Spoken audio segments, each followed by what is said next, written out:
Number 10. Jack Black. Because of Jack Black's love of FNAF, with him playing it on Markiplier's channel with his son and making FNAF TikToks, people have theorized that he might be in the movie. Casting and updates on production have been slim to none, and while we know the film was slated to start filming this spring, we don't really know if it's started yet or what is going on or when it was actually set to start other than spring, or who is in it. So many questions. Still, considering Jack Black's interests and the fact that he is a talented and all-around entertaining actor, I would not be surprised if he appeared in the film. The question is, who should he play? Phone guy? William Afton? One of the employees at Freddy Fazbear's? Or maybe he could be Scott Cawthon himself at some point in the movie. Scott Cawthon, after all, has inserted himself into the world as a game developer. Five Nights at Freddy's. That's where I wanna be. Five Nights at Freddy's. Number 9. Rating. The rating for the film is definitely something many of us have pondered on. Many people love FNAF, including younger kids. With that being a consideration, who the targeted demographic is for this film, and the varied ages in terms of its fan base, because I mean, it's not just kids, a lot of us love FNAF, it is possible that we'll see the rating of this film be lowered for this reason, in terms of what they'll be allowed to actually show.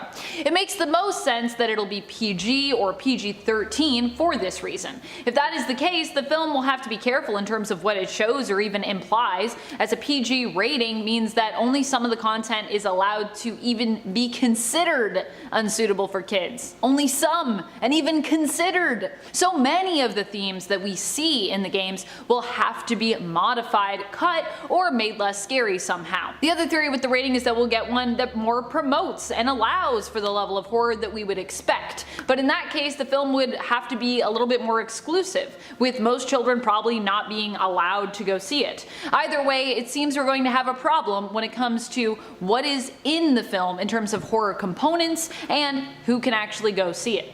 And friends, before we move on to our next spot in the video, if you want to see this movie and you are concerned about the rating, or you're just like, let me see it, be sure to give us a thumbs up. It's true, when you give this video a thumbs up, it actually increases the speed at which the FNAF movie is produced. Number 8. Part of the multiverse. It's really hard to contemplate the potential for this film to be canon. I mean, we have all the Fazbear Frights books, and I mean, there's also more coming, and it really depends on who you talk to as to what level of canon they consider those books to be, if they include them in the game canon at all. I personally feel like while there are contradictions between the world of the books and the world of the games, it is possible that both of these could exist within the same world if we just acknowledge the existence of a FNAF multiverse. Then everything gets to be relevant, and some things can even overlap in terms of similar stories and explanations for characters. With the film, we could also see the introduction of a new universe belonging to the FNAF multiverse. That then not only gives us answers, but also helps us to connect the dots, as well as undoubtedly giving us more questions. Because, this is still FNAF after all while being able to connect to the games and book canon, while still being able to have enough differences to keep us guessing and interested. Give me a FNAF multiverse, let's acknowledge it. Number 10. Shia LaBeouf as Springtrap. Shia LaBeouf definitely has the fearsome spontaneity and killer instincts needed to play the role of Springtrap. Now, of course, technically Springtrap is William Afton, but I think this fan cast is all about the physicality of the animatronic, or perhaps some eerie voice work. Either way, LaBeouf could be just what we need. We know how intimidating he can be and how talented he is. Just hopefully he wouldn't go too method in preparation for this role. Number 9. Martin Freeman as Mike Schmidt. For some reason, I always imagined Mike Schmidt / Michael Afton to be younger than Freeman, like in my mind, but I also really like this casting. However, I will still also say that whenever I think of Martin Freeman, I think of two main roles: Watson from the Sherlock series and Arthur Dent from Hitchhiker's Guide to the Galaxy. Those are just the most iconic roles of his that stick out in my own mind. Both of these kind of roles, though, give us an impression of a fish out of water in a way, with Watson also being much more adept and skilled just in general as a human than Arthur. So the idea of a fish out of water type character like Mike, or a character attempting to solve a mystery, which is also kind of what ends up happening in FNAF 1 as it progresses, is something something that Freeman could obviously easily tap into just based on these other roles that he's played. So likely, he'd have the experience to nail this role. And friends, before we move on to this next point, if you want even more FNAF content, be sure to let us know by giving this video a thumbs up. Number 8. Lewis Dawkins, aka Dawko. Obviously, when it comes to the FNAF movie, we are all hoping there will be some representation from the streamers who helped the games to become so successful, and who were also made more successful because of their love of this franchise as well. Dawko is one such streamer and YouTuber that I think fans are hoping there will be some kind of cameo role available for in the film. I personally would love to see some of our lovable cast of streamers that I think could pop up as victims in the movie. Or why not have Dawko appear as staff at the restaurant? Or perhaps he would be better as an animatronic, maybe a singing animatronic? He recently released his cover of the 8-bit big band's arrangement for Five Nights at Freddy's on YouTube, and I gotta say, he's actually got a really great voice. So I wouldn't mind him singing somewhere in the movie. Number 7, Evan Peters as Mike Schmidt. I gotta be honest, I personally love this fan cast pick. I love Evan Peters in general. He's well known for his portrayal of Quicksilver in Fox's X-Men universe, but I also love him for pretty much all the characters he's played in American Horror Story. Evan Peters is no stranger to the horror genre either, and was recently cast to play the title character and serial killer Jeffrey Dahmer in the TV miniseries Monster: The Jeffrey Dahmer Story. Evan Peters is usually very likable in any role he plays, so I think this not only means that he would be a great candidate for the potential protagonist of Mike Schmidt, aka Michael Afton, but it could also make him a great candidate for a villain that ends up revealing their true intentions at the last minute. Number 6, Willem Dafoe as William Afton. I mean, I'm basically just down for casting Willem Dafoe in just about anything. I think he needs to be in more stuff because, well, he's just so amazingly talented. I want him in everything. Everything I've seen him in, he has done an amazing job, whether he's playing the role of an ally, hero, or villain. In this case, he'd be taking on a much more villainous role, but we know how good he can be at nailing those kinds of roles, especially considering he's still pretty much everyone's #1 pick for Green Goblin, aka Norman Osborn, should he ever return to the film-adapted comic book world of Spider-Man. Fun fact, while I definitely still feel like we could always use more Dafoe in our films, FNAF included, did you know that he's actually been in over like 100 films? In 2021 alone, he'll have appeared in 5 different movies. That is a lot of work, but hopefully he can fit FNAF into his busy schedule. I want that depth, you know? Number 5, Vin Diesel. I just think that this is such a comical cast that I had to include it. Vin Diesel as Freddy Fazbear. The reason that was listed for this fan cast is because of how swole Freddy looks. I also kind of believe that this could work though, even if we're just talking about voice work here. Vin Diesel might just be what we need to bring the fearsome presence of this character to life. I'm just saying, we've seen him play an animated character before in a film and he crushed it. He is amazing as Groot, which could mean he has what it takes to nail the main mascot character of Freddy. Number 4, Idris Elba.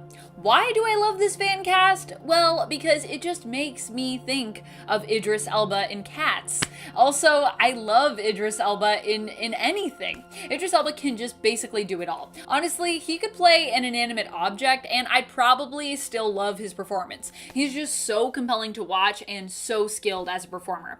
I actually really liked him in Cats somehow, despite the fact that that movie was an experience. Who are we thinking of Idris Elba for in regards to this project, though? Some have suggested that he would make a great Foxy, and weirdly enough, I can kinda get behind that idea.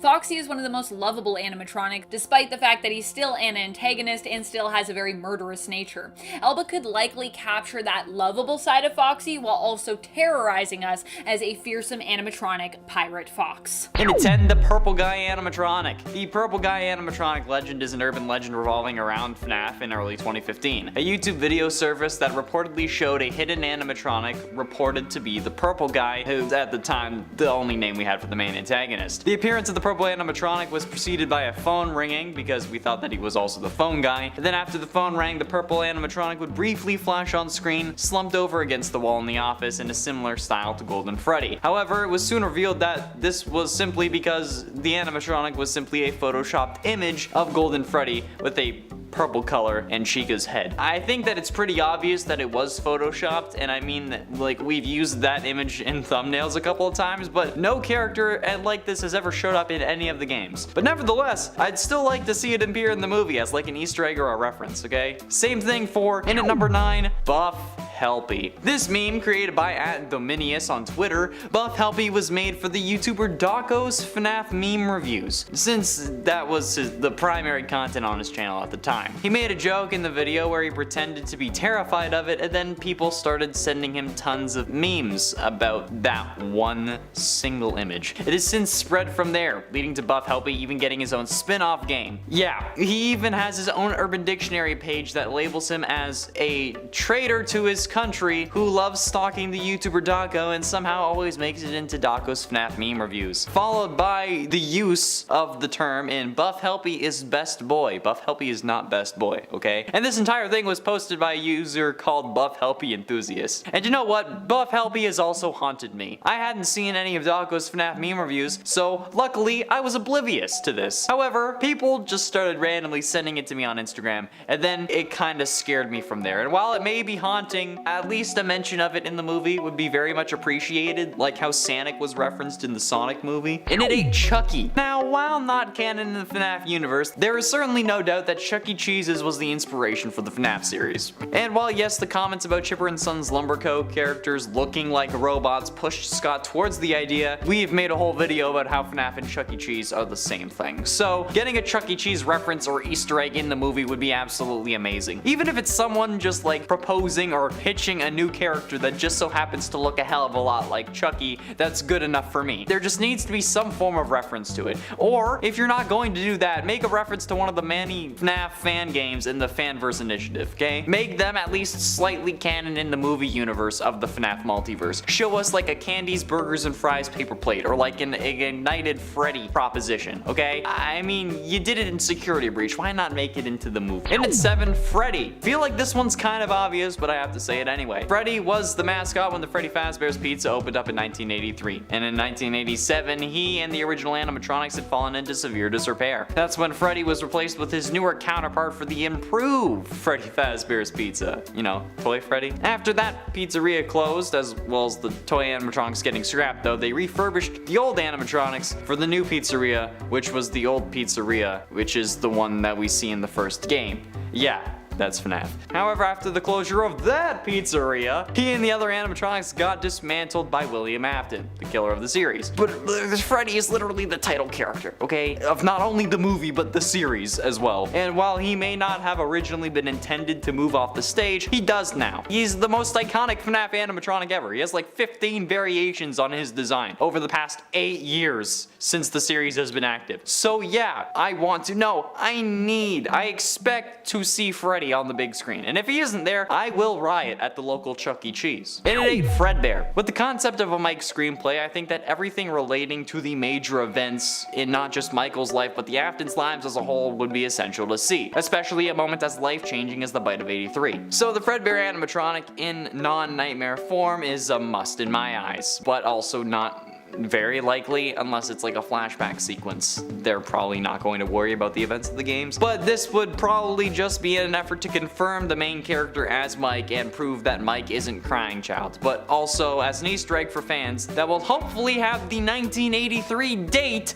on the flashback. But then again, every 87 believer is going to say that they're different universes, so it doesn't count as confirmation. Either way, I think a Fredbear appearance is kind of mandatory, but I'm not in the movie, so who knows what they think is required. Scott, you should have put me in the movie. How many FNAF videos have I f***ing made at this point? 500? Yeah. God. Number 10, a twist. Obviously, we are already well versed in the story of FNAF. Well, I mean, well-versed isn't exactly accurate, as there are still admittedly a lot of pieces missing when it comes to the lore, but you know what I mean. There is a lot that we already know, like who the main villain is, how the victims were killed, etc, etc. Many of the mysteries have been solved, and then many still remain unsolved. So how will the film adaptation keep us on our toes? Well, some believe this will happen with debunked theories being utilized, giving us a sort of unexpected alternate storyline that can still surprise us. Such as, what if the phone guy was actually the purple guy? Or what if the experience of the games is all the recurring nightmare of the murderer who killed everyone and represents their guilt over what they've done? Number 9, post-credits scene. I feel like this one is a given considering that we have so many successful franchises out there already and so many other studios interested right now in turning their film idea into the next successful one. But what will the post-credits scene be about is the question. To warrant an educated guess, we would need to know a lot more about the plot probably, but for now we can try to guess based off of what we know about the story thus far. So, we know the screenplay Scott Cawthon and the team decided to go with is referred to as the Mike screenplay, and that it has the best pieces from all the other previous attempts. Many people believe that the screenplay will be based off of the events of the first game based on the name for it, so what does that mean? Namely that the post-credits scene will likely hint at the fact that the secrets that were revealed during the film are likely even bigger than we could imagine. We could see the hint at a greater villain such as William Afton or Stitch Wraith or perhaps even Circus Baby and Sister Location. After all, the films don't need to follow the same path or order as the games, they just have to keep us intrigued and entertained. And friends, before we move on to this next spot, just a quick reminder to hit that like button if you haven't already and if you want more FNAF content here on this channel. Remember, every time you hit that like, it takes a day off of when we can expect to see this film. It's shortening the time. Just kidding, it's not shortening the time, but who knows, maybe it is. It could be possible. Number 8, Willy's Wonderland Easter egg. Everyone knows about the other film that recently came out that is basically Five Nights at Freddy's, but without the official IP or license. It stars Nick Cage as a passerby who gets roped into working the night shift at Willy's Wonderland, in exchange for having his broken down car repaired. His character spends most of the film not speaking, but proves himself to be more of a threat to the animatronics that roam the family restaurant than they are to him. Willy's Wonderland was not made in partnership with anything FNAF, but it was still evidently inspired by the franchise. It would be cool to see some kind of nod to Willy's in the film, even if it's just perhaps like a light joke poking fun at the copycat film or the franchise featured in it. Because although like they kind of are taking the idea, I kind of love when people are like inspired by things like FNAF and make cool stuff out of it. Number 7, Nick Cage cameo. Nick Cage being the star character of Willy's Wonderland would make a pretty cool person to cameo in FNAF. 1, so many people are big fans of Cage, and 2, he just starred in a film that definitely had major FNAF vibes, while not being officially tied to the franchise or its own film in any way. Thus far, anyways. Also, Nick Cage is just fun, and he's usually up for a laugh with a good sense of humor, even when it comes to himself and his own body of work, so this could be something he'd be up for. I don't know about you, but I wouldn't mind a little crossover between the two very different films which share a very similar premise. Number 6, You've Got a Friend in Me. Well, we know that one of the screenplays Scott Cawthon got rid of, referred to as the Pawn Shop screenplay in his FNAF movie Reddit post, featured too much of a friendship connection between a boy and an animatronic. It could be possible that we'll still see some element of this reflected in the film. After all, the main villain, as we know from the games, is actually William Afton, and the animatronics, while murderous, are just as much his victims, souls of children trapped within them, fueling the vengeful actions of the animatronics, but really deep down wanting to be free. It would be cool to see some kind of team-up moment between our protagonist and at least one animatronic, where for a moment their goals line up and they are inclined even to maybe help one another. Number 5, Chuck E. Cheese sponsor. This seems highly unlikely given the fragile state that Chuck E. Cheese is in right now, having kind of just emerged from bankruptcy, but it could also be really smart of the Chuck E. Cheese franchise to team up with FNAF. After all, think of how much money they could make if they tried to appeal more to the FNAF fan, who keep saying at least how much they wish Freddy's was real and that they wish they could visit a version of the restaurant in real life.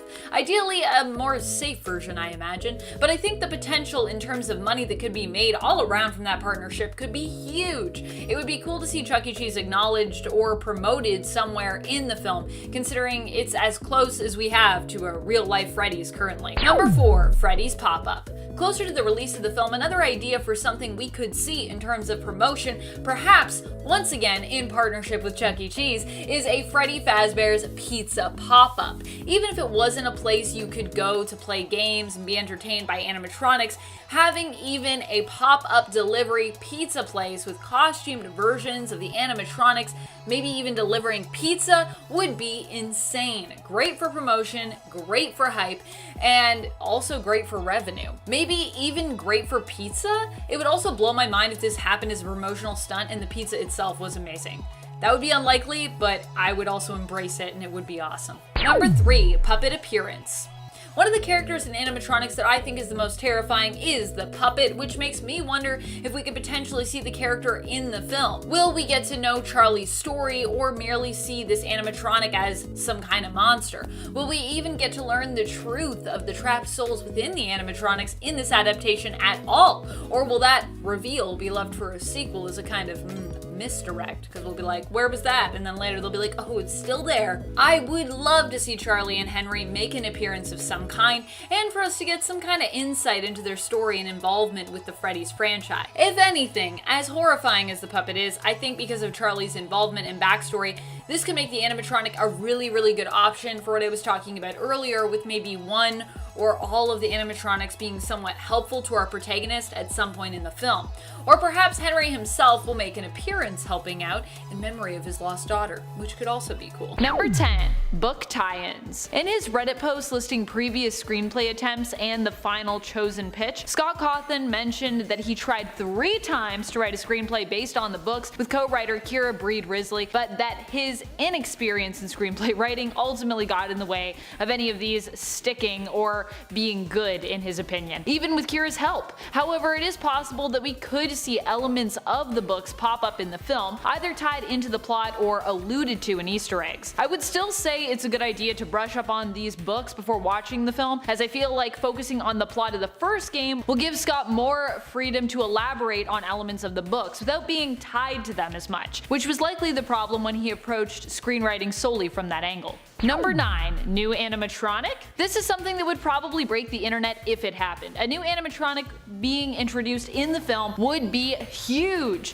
While this theory isn't really based on any facts, it's a theory that I kind of still hope happens. I'm sure the FNAF movie will have tons of surprises in store for us to keep us guessing, keep us on our toes, and this is one that I personally would just love to see happen. There are so many animatronics that have been introduced via the games over the years. It would be cool to see a new animatronic find its way into the franchise via the film. The question is, what kind of animatronic would you want to see? And who do you think would be a cool animal, or perhaps a non-animal animatronic, to join Freddy's horrific crew? And friends, before we move on to this next spot, be sure to give this video a thumbs up. I promise you, if you click like, it means that all of your dreams will come true in this movie. Anything that you want, just think about it.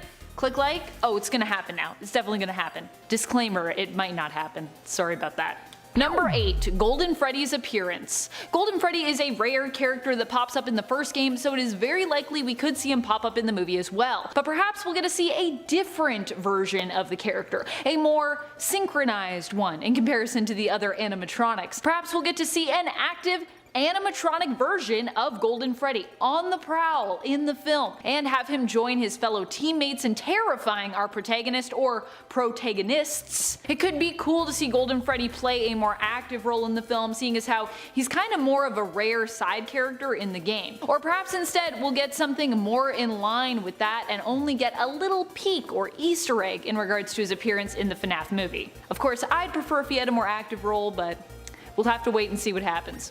Number 7, Stitch Wraith? Another theory that I have is that we will actually get to see some crossover between the books and the film, with the appearance of the villain known as Stitch Wraith. In fact, I'm even thinking we might not see Stitch Wraith in the games until after their appearance in the film. The Stitch Wraith, being a seemingly methodical villain, could make for a good ally for a mastermind who is working behind the scenes and pulling all the strings. Stitch Wraith might not have as big of a role in the film, but appear in a post-credits scene and help to set up a FNAF franchise, being an important villain shrouded in mystery, whose true purpose and master is revealed later on down the line. Kinda like we see in the books. Number 6, Springtrap. One of the scariest animatronics around is definitely Springtrap, which is the hybrid suit that William Afton wore and later found himself trapped in when he was spring-locked and impaled while wearing it. Springtrap is the main antagonist of Five Nights at Freddy's 3. In FNAF 3 we face hallucinations which can terrorize us, as well as the very real threat of Springtrap, which comes with William Afton's body inside it, controlling the suit. Just the idea of a human being who became impaled by a bunch of springs and mechanics and trapped within a suit, each step creating agonizing pain as those locks and springs grind against your bones, is horrific. Also, just the visual image of an animatronic that seems to be oozing something bodily, some blood or pus with real eyes, it creates a powerful and haunting visual that would make for a compelling villain throughout the film. I'm just saying. Number 5. FNAF 1. The film will take inspiration from the first game, at least that's what we've been led to believe. This theory has been based around things Scott Cawthon said on Reddit and suggested the main protagonist of the film will be the security guard that we play as in the first game, and will expand on his story. The security guard is named Mike Schmidt, and many believe that this is an alias that is actually used by Michael Afton, William's son, who accepted the job for a yet unconfirmed purpose, but one that is highly speculated to be heroic or investigatory in nature.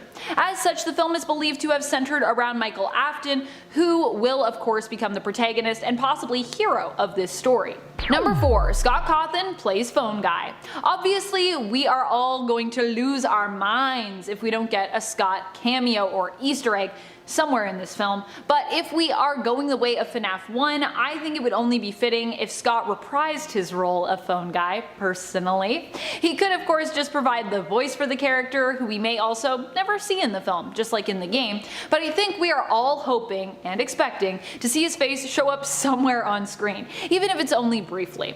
I personally know I would love to at least get a single scene with Scott as Phone Guy where we see what ended up happening to him, or simply get a tease as to his gruesome fate on screen. There are a lot of ways that Scott as Phone Guy could make an appearance that would be satisfying and entertaining. Number 3. The franchise. If the FNAF movie focuses on FNAF 1, most people also expect, like with the games and books, we could see more films planned out, depending on the success of this one of course.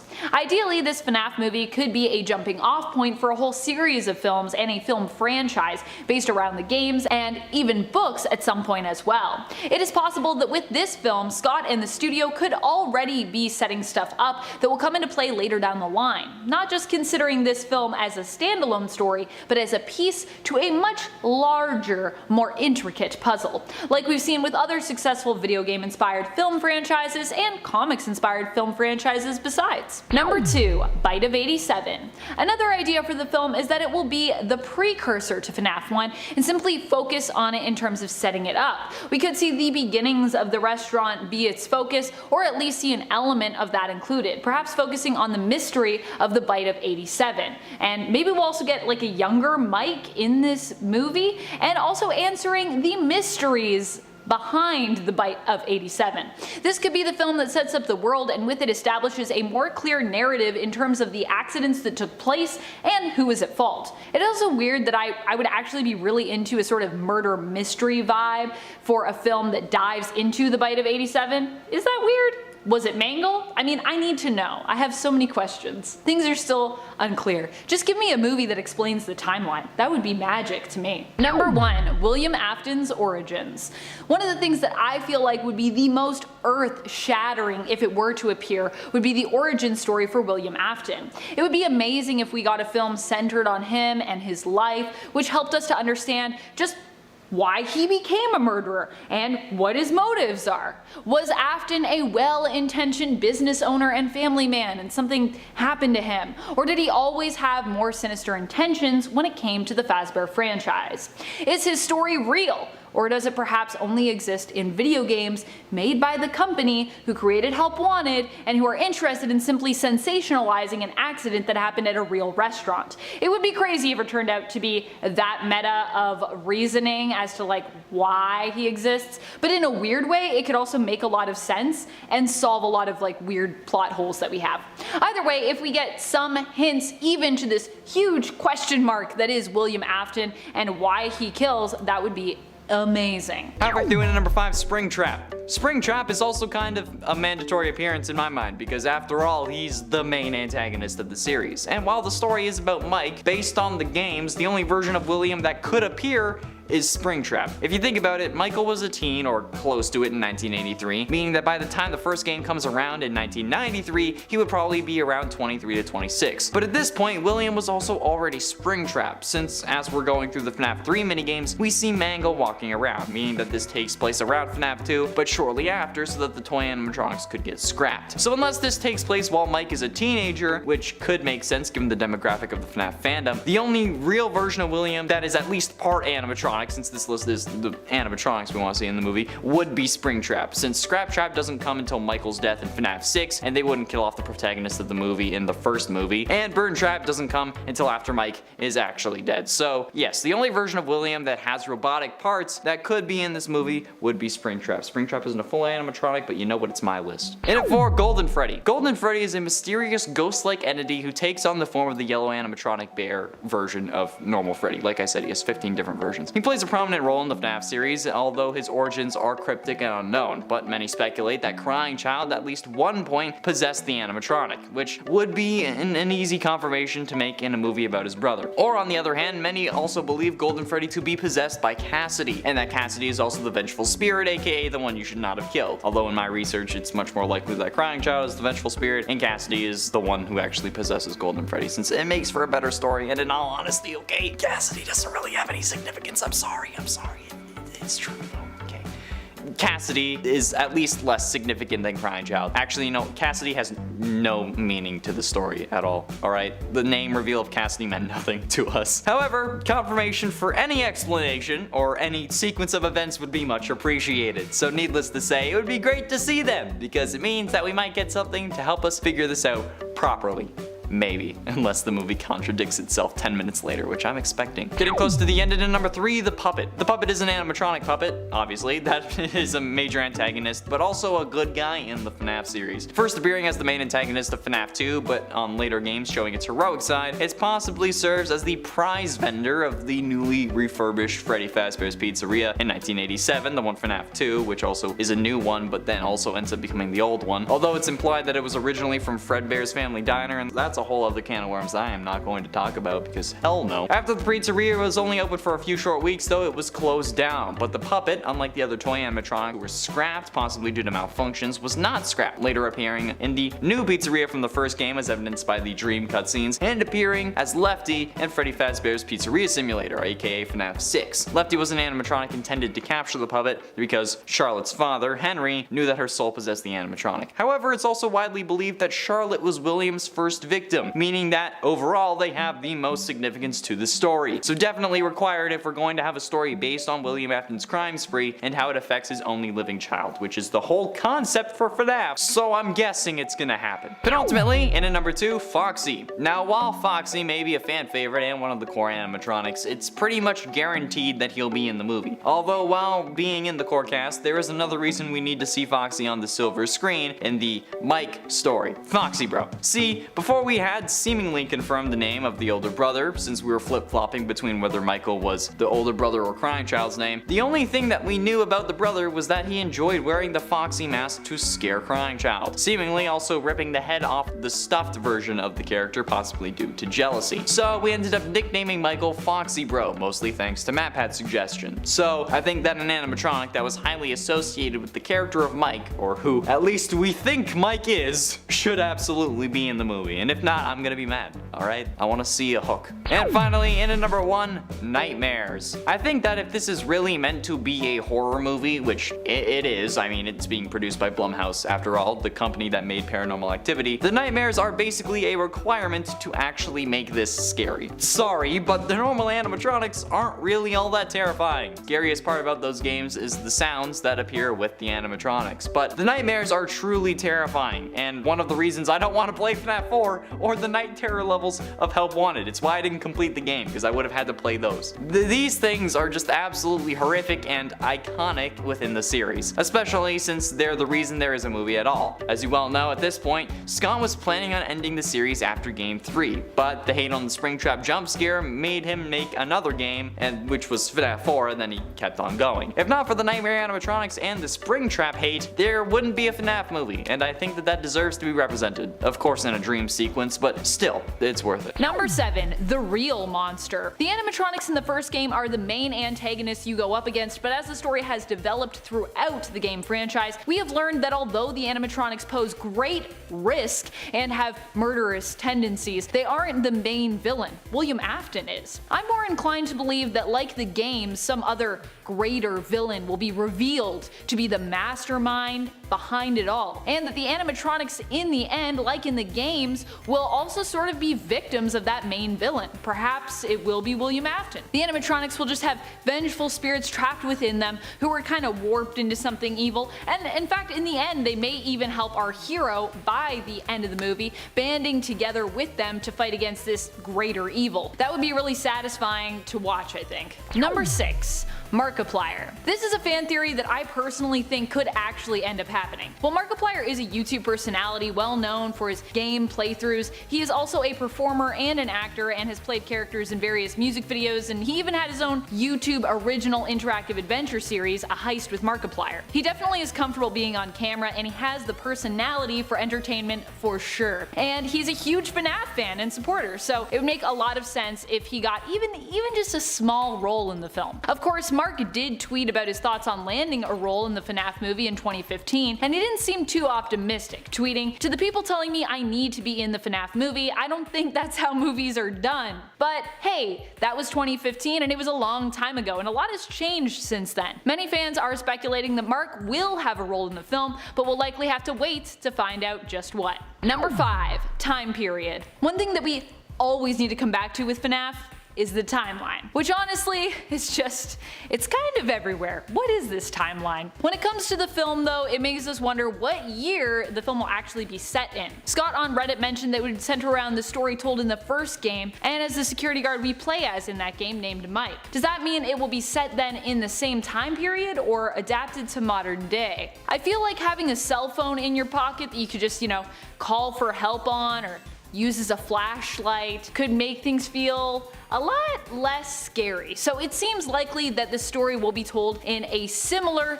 time period to the games, either the 80s or the 90s. Both of these time periods are also pretty trendy right now when it comes to eras that we enjoy revisiting in film, television, and other entertainment. What do you think? Will we see a more modern take on this story, or will it be set in the same time period as the games? Also, how will the movies even attempt to approach this tangled timeline? Let me know your thoughts in the comments. Number 4. Visiting Pirate Cove. Everyone loves Foxy, so it's of course very likely that we'll see him appear in the film. But I believe we'll get not just a closer look at the restaurant's interior and get to explore it in a beautiful cinematic setting, but we will actually get to take a look behind the curtain and get immersed in what Pirate Cove is like. Foxy being such a fan favorite, I think will translate to some more screen time for the animatronic, as well as further exploration and development on not just him as a character, but also his personality and his home of Pirate Cove. I know that Foxy likely won't be the friend that we'd all hoped he was, sadly, but it would still be cool to see him more prominently featured in the film and to get to explore what might lurk behind that curtain. I really want there to be like a Freddy's so I can actually go to Pirate Cove, because I love pirates. I even have a pirate tattoo, so I'm so ready for this. Number 3. Lots of jump scares. FNAF heavily uses jump scares to startle its players, with animatronics each having their own jump scare animation, used to startle you once that animatronic has caught you, or depending on which game in the franchise you are playing, just to unnerve you if they happen to only be a hallucination. Jump scaring is also a technique typically employed in the making of horror films, where tension is built up for something to leap out at you, or when an otherwise calm calm or focused moment is interrupted suddenly by a ghoul or monster that unexpectedly startles you. Music is also a huge part of this technique, and having the right music come in at the right time can really heighten the fear you feel. Honestly, most horror films rely heavily on their score, their music to startle you. Trust me. Try watching your favorite horror film on mute and see what a difference it makes. It'll probably make a really big one. Because jump scares are so heavily utilized in the games, it's likely we'll also see this horror tactic used heavily in the film in some capacity. I personally anticipate a lot of jump scare fake outs just to keep us on our toes. Like a lot of moments where you're like, oh, is there gonna be one? And then there isn't one, and then they get you somewhere else. Ugh, I love/hate that in movies. Number 2, a very special cameo. On part 1 of my list, I talked about the theory that we could see Scott Cawthon reprise his role from the video game of Phone Guy, but while that would be super cool, admittedly just seeing him anywhere in the film would be satisfying. Any cameo would be great, and I will take it. Perhaps he could be himself in the film, a game designer, approaching someone in management at Freddy's about getting licensing rights so that he could make a game. He could be a guest at the restaurant. There could be an Easter egg featuring him hidden somewhere in the film. All of these would be satisfying for me. It feels pretty guaranteed though that we'll see Scott appear somewhere in the film. After all, fans would likely revolt if they didn't. And Scott Cawthon definitely loves to get in on the ground floor when it comes to the franchise and his involvement in basically just all of the parts in it. So having him appear in the film seems very on the nose for his kind of approach to basically all of this stuff. Number 1, questions answered. We may or may not see William Afton appear in the film, but regardless of if we see him or not, I am still hoping we'll get some questions answered when it comes to, well, the purpose of all of this. On part 1, we talked a bit about potential antagonists we could see here and potential motivations that could be revealed. But either way, I'm betting that this film will give us some answers to some pretty big questions. Number 3, Matthew Patrick, aka Matt Pat. I think we're all expecting Matt Pat to show up somewhere in the film, but the question is, where will he show up? I personally think he would make a great cameo as a staff member or a former patron who attempts to warn the protagonist, likely Mike, of the danger that they're in. I imagine Matt Pat's role as similar to basically what he's known for when it comes to his FNAF content on YouTube, a wild theorist who has been keeping track of all the evidence and clues to solve the mystery. He might have an idea about what's going on there and be one of the key characters other than Phone Guy to tip off Mike, instigating Mike's own investigation into the horrific history of the restaurant and its franchise. Number 2, Jack Black. Jack Black as Phone Guy? Or maybe Scott Cawthon? Jack Black being in the movie at this point seems like something we all need and we want to happen. And not only that, it also seems like something that probably will happen. Jack Black has been promoting Five Nights at Freddy's on his own socials a bunch, and he is such a talented performer and a box office success, so it seems like a win-win to cast him at this point if they haven't already. Either he's already in it, hence all the love on his socials for the franchise, or he's just a huge fan in general, in which case FNAF gets Jack Black and he gets to be in a film about a franchise that he's passionate about, which seems great. Whatever role he takes on, this is an actor I would love to see in. Number 1, Scott Cawthon, also as Phone Guy or maybe as himself. Although I honestly think my own personal fan casting here leans more towards the idea of him playing Phone Guy. He's been providing the voice for that character just for forever in the games, and he does a great job. We also know that Scott is a good voice actor, but you know, I'm not really sure how much on-camera experience he has as a game designer, so this seems more like a safer bet for making sure that he nails that role, doesn't let down the fans, and also just has fun being involved and playing a role in his project. Number 2, new narrative. While we've all speculated on which games will really inspire the film's story and which bits of narrative from the games will make it into the film, it's entirely possible, like with other successful franchises, that the FNAF movie will take inspiration from the games and the plots there, but provide their own take on where the story goes and what secrets are revealed. After all, the Marvel Cinematic Universe, which is now a long and developed and highly profitable film franchise, has relied on giving people fresh takes on established characters and their stories stories, to keep those interested in the source material, the comics, the animated series, and previous animated films more on their toes. I think this is something that will be integral actually to the film's success. We want to feel that tie to the games, but we also want the movie to surprise us, because I mean, that's a big part of what we love in general about the games and their lore and this franchise. The twists, the turns, the speculation, the unexpected reveals. Number 1, release date? When will we see this film? Most sources seem to claim that the FNAF movie is filming currently, with the film having been expected to start filming in spring of 2021, which I mean, is kinda now. However, if it was filming currently, it would be likely we'd see some kind of buzz about the shoot, and yet we don't really have any confirmed images from the set. There are, however, lots of fan film set images available if that interests you, and in fact some of those fan film sets are pretty impressive, so something to look at least while you wait for official images from the movie itself. The lack of set news and pictures, however, means that it's more than likely the film is still in pre-production stages, with our last report coming from Jason Blum late last year, stating that they were still ironing out the details of the plot, and Scott himself only making the post confirming the script premise 4 months ago. What does this mean for release? Well, we don't really have an announced cast yet, and once we have that, it'll likely be 2 years from then till we can kind of expect the movie to hit theaters, which means that if the cast was announced, let's say this year in 2021, we likely wouldn't be able to expect the film until 2023. So sadly, the release date could be a while.